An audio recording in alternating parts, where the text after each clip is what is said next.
Guys গ্রামের পরিবেশ মানে সুন্দর। দেখেন গাইস এখানে মূলা, যে মূলার জন্য ভাইরাল ভিডিও হচ্ছে, মূলার তরকারি কেউ খাচ্ছে না, রেস্টুরেন্টে খাচ্ছে, তো সেই মূলা খেতে যাচ্ছি আমরা। গাইস এই তো মূলা, আর এই সেই মূলা, বিখ্যাত মূলা। এই যে গাইস এইদিকে বন্ধু তুমি হলুদ সরষা দেখতে পারলে না, আর আমি বেশি হলুদ সাদা সব সরষা দেখলাম। তুমি কি তা করলা জীবনে কও? দেখো খালি সরিষা সরিষা।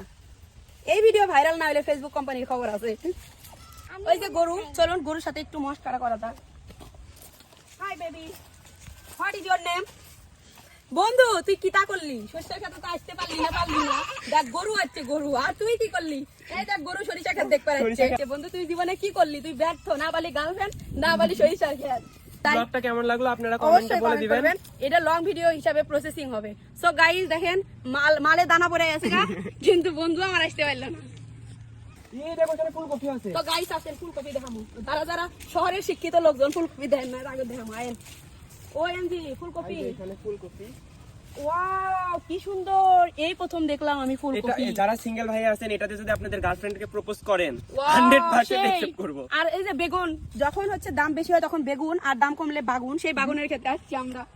তো কে কে বাগুন চেনেন না আসেন, যে বাগুনটা বিউটিফুল। So beautiful. আর এখন হয়ে গেছে বাগুন, আগে ছিল বেগুন। তো এই যে দেখেন মামা কত বড় বাগুন, এই যে ফোকাস ক্যামেরা ফোকাস।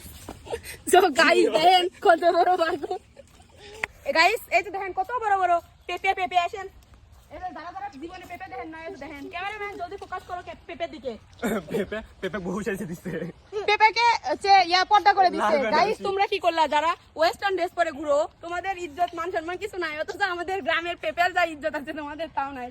তো গাইস এই যে এখানে এরা ছোট, তো এই জন্য পর্দায় আওতায় যায় না এখনো, এরা বড় হলে প্রাপ্তবয়স্ক, এই জন্য পর্দাতে সীমাবদ্ধ করে দিছি। তো গাইস এখন আপনারা যারা গাছ দেখেন নাই জীবনে, এগুলো হলে কি বেলজিয়াম গাছ, যারা দেখেন নাই তাদের জন্য আজকে আমার ক্যামেরাম্যান তো কিছু পাই না দিলে কি কর। তো যারা দেখেন নাই তাদের দেখেন। আর ভাই হাউ মাচ দা গাছ প্রাইস? এতদিন আমি বিদেশ যেতে ভয় পেতাম, এখন আর ভয় পাই না, কারণ আমি হাউ মাচ দা বলা শিখে গেছি। So how much the price? এটা কি কম আমি আমার গাইস ইংরেজি বলতে পারে না, তাই আমার সাথে কথা বলা গাইস আমি ইংরেজি বলতে পারি না দেখে আমি বিদেশ যেতে ভয় পাইতাম, বাট এখন আমার মনে সাহস আছে, আমি How much how the much price দা বলতে পারি। প্রাইস বলতে পারি, আমি বিদেশ যাওয়ার ক্ষমতা রাখি গাইস।